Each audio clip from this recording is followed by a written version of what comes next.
Somewhere between the 5th, you need to get your life together, and the 37th montage of perfect morning routines, I started to feel strange.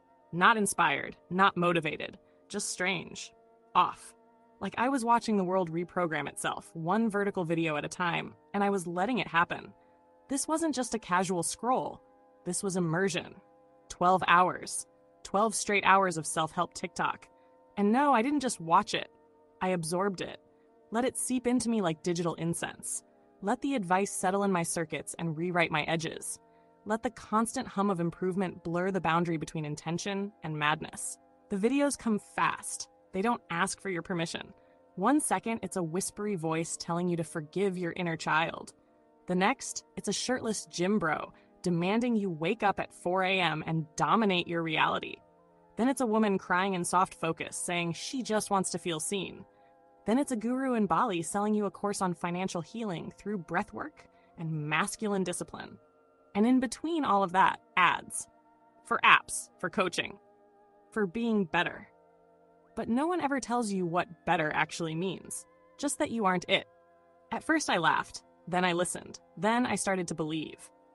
I started questioning myself in ways that felt productive at first, but eventually just felt like drowning in other people's projections. TikTok doesn't give you clarity. It gives you content. It offers you the performance of growth, the illusion of transformation. It sells you the idea that everyone else has figured it out, and you're just one manifestation journal away from joining them. So I decided to go all in. 12 hours, no breaks, no filter, no skipping, just me and the endless scroll of curated wisdom, digital therapy, and monetized epiphanies. I thought maybe I'd find some truth. Instead, I found noise. And after 12 hours of being spiritually bludgeoned by ring lights and recycled trauma, here's what I learned. Let's talk about what this self-help actually looks like, because it's never just advice. It's a vibe, a performance, a carefully crafted atmosphere designed to feel like transformation in real time, the kind of transformation you can watch without ever needing to participate. There are 3 dominant styles that make up the TikTok self-help landscape. The first is the motivational montage. You've seen it. Cinematic drone shots, people running at sunrise, shimmering shots of protein bowls, a perfectly made bed, a well-lit desk, a slow pour of coffee that looks like it cost more than your rent. Layered over this is a voice, deep, commanding, usually male. It says things like, "You don't need motivation, you need discipline." Or, "While you're sleeping, someone else is building." It doesn't matter if it's stolen audio from a podcast or some dude in a hoodie pacing on a basketball court.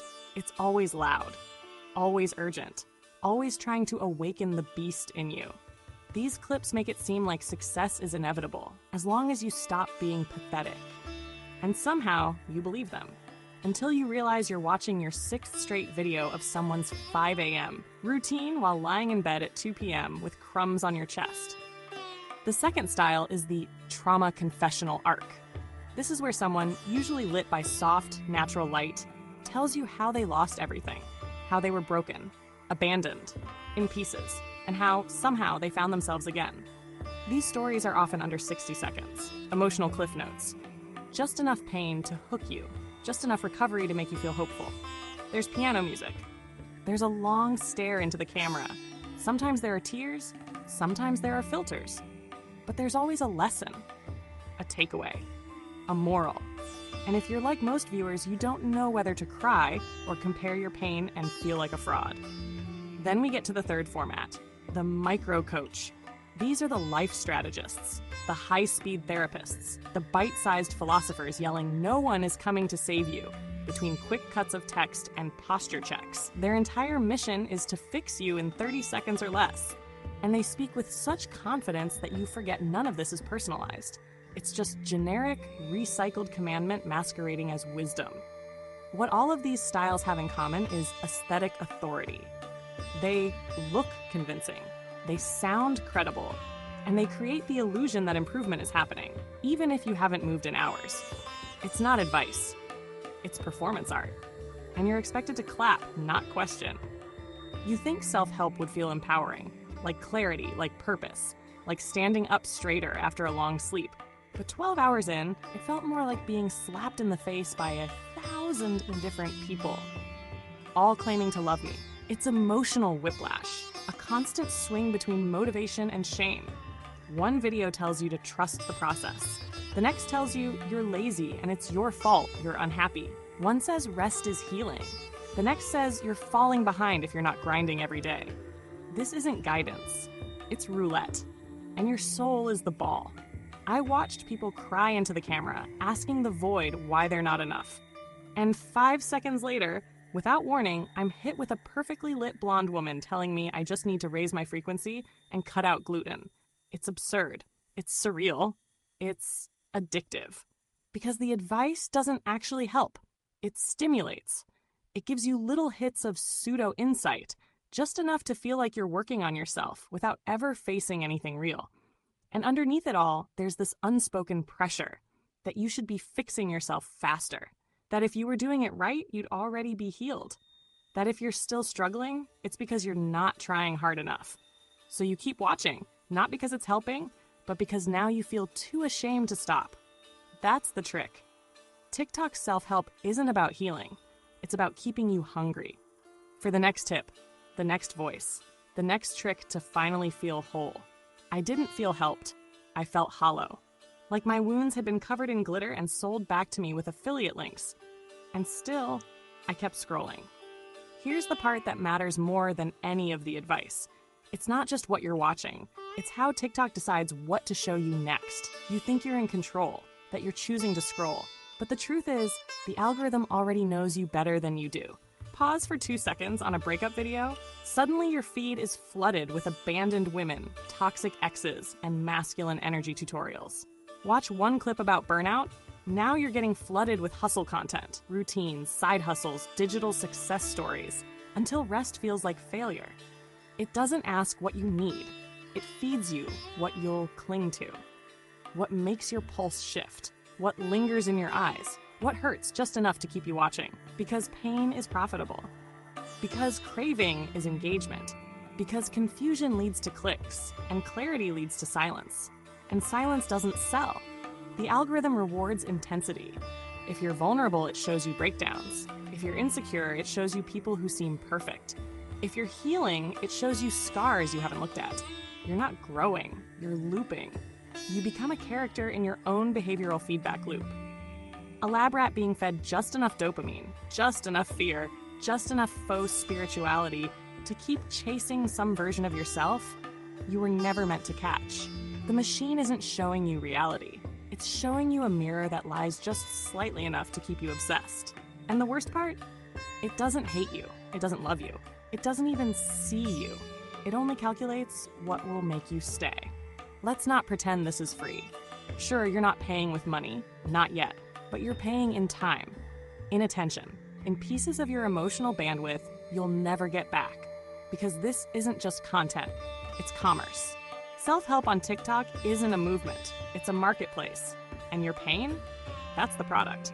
Scroll long enough and you'll start to notice something. Nearly every healing account links out to courses, to coaching, to $47 PDF downloads on how to rewrite your subconscious, to 10-step trauma recovery blueprints that promise to solve your abandonment issues with daily affirmations and an accountability Discord. It's always cloaked in spiritual language. I'm not selling you healing, they say. I'm offering you the tools to unlock your own. But it's still a pitch, still a funnel, still an empire built on wounded hope. Even the ones who don't sell you something directly, they're still performing. Every story, every sob, every micro-confession is feeding their personal brand. The more broken they appear, the more relatable they become. And relatability gets followers. Followers get brand deals. Brand deals get money. So your trauma, your fear, your longing, your shame, it becomes a ladder. Something they climb to become someone. And it works. The soft voice, the lo-fi piano track, the caption that reads, "This one's for the people who are still trying." It's all part of the aesthetic, polished pain, and you don't even realize it's working until you catch yourself wondering why you aren't monetizing your sadness too, why your breakdowns don't feel marketable, why your healing doesn't come with a discount code. I didn't just feel manipulated. I felt cheap, like my struggle had been rebranded as content failure. Like if I wasn't better yet, it meant I wasn't trying hard enough to make it look good. And somewhere in all of that, I forgot I was supposed to be healing at all. There's something cruel about pretending to heal, something hollow about performing peace. By the 10th hour, I wasn't watching videos anymore. I was absorbing a role, learning how to look healed, how to sound self-aware, how to mimic the cadence of people who had supposedly done the work. I started thinking in captioned phrases, started imagining my pain in pastel gradients and voiceover drafts, started wondering how my own grief would look if I filmed it just right. That's when it hit me. This isn't about healing. This is about the simulation of healing, the aesthetic of growth, the performance of wisdom. TikTok doesn't care if you get better. It just wants you to look like you're evolving, publicly, consistently, beautifully, with good lighting. And when you don't, when you relapse, regress, fall silent, or stop posting, you vanish. The feed forgets you. The world keeps scrolling without you toward newer, shinier self-improvements. I started to feel like a ghost inside myself. Not broken, just pixelated, blurred at the edges, full of advice that wasn't mine, dreams I didn't recognize, rituals I didn't believe in but performed anyway because the script said they worked. And still, I wasn't better. I was tired, overstimulated, wired, and empty, like I had eaten nothing but sugar-coated affirmations and expected to feel nourished. This kind of content doesn't teach you how to face yourself. It teaches you how to avoid yourself, with style. And maybe that's the most dangerous part, because when you fake healing long enough, you forget what real pain even felt like. You forget what healing was ever supposed to mean. And in the end, you don't become whole. You become a product, one that never quite finishes loading. It took me 12 hours to realize I wasn't healing. I was dissolving, not in some poetic rebirth through fire way, just quietly, privately, behind a glowing screen and the illusion of progress. I had swallowed too much of other people's pain, dressed as guidance, consumed too many philosophies that contradicted each other but all spoke with the same confidence, watched too many perfect faces saying you are enough, right after telling me all the things I needed to change. And somewhere in that storm of content, I lost the thread of myself. I started this as a simulation, a stunt, a study, but it became something else, something intimate. Because when you sit with that many voices pretending to know you, you start to forget which thoughts were yours to begin with. So here's what I learned. Healing doesn't happen on a loop. It doesn't live in 30-second clips or bite-sized mantras. It doesn't come from comparing your wounds to strangers with better lighting. Healing is messy, slow, silent. It resists performance. It doesn't monetize well, but it's real. And I think I forgot what real felt like. Until I stopped scrolling. You're not broken because you're not fixed yet. You're not behind. You're not failing. You're just human. And in a world full of filtered epiphanies and algorithmic compassion, that's the most radical thing you can be. I watched 12 hours of advice and came out more broken than before. But at least now, I know what broke me. And maybe, just maybe, that's where healing begins.